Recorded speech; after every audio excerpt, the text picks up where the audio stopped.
watching Carlyle's Picks.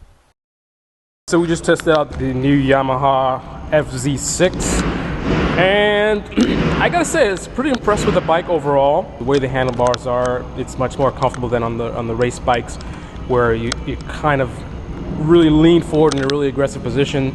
Not so good for your back, not so good for your wrist, especially the older R6s. I don't know how the new R6 is, but I know the older R6, very uncomfortable on the wrists because of the handlebar position and everything. Not a problem on this bike. Very comfortable on the wrist, very comfortable seating position. Brakes are powerful enough, certainly not as aggressive as what you could expect on a race bike. The transmission is very smooth, power delivery is very smooth.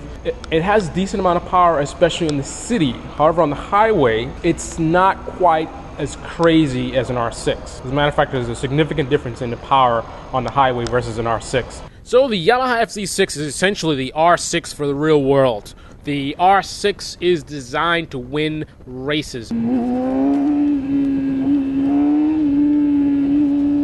Everything is about performance. So that bike will definitely sacrifice your comfort in the name of performance. However, this bike is a bike that definitely performs, although not on the same level of the R6, because those compromises that are made on the R6 to win are removed from this bike. So much more comfortable riding position. The power is not as crazy. It doesn't rev as high. So it's much more tame compared to the R6. I mean, you can do 4, 5, 6 hours on this bike.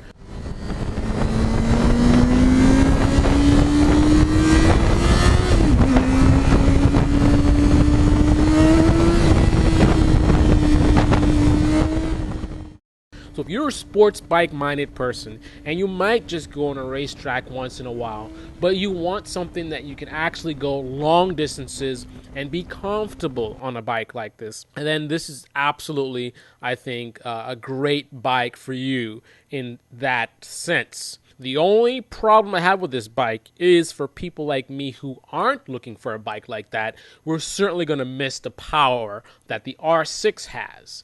Now, this bike is aggressive in the city in terms of, you're doing 25, 30 miles per hour. In first gear, it can pull fairly aggressively, but on a highway, you're just not going to get that. That you're going to need an R6 to get kind of those high-speed, aggressive pulls. So that's the basic idea. If that's the kind of bike you're looking for, a much more realistic, real-world type of bike, which definitely you can do 4, 5, 6 hours on and then pull over to a nice country road and just lean, and come back without your aching wrist like on the old R6, then you found your bike, the Yamaha FZ6.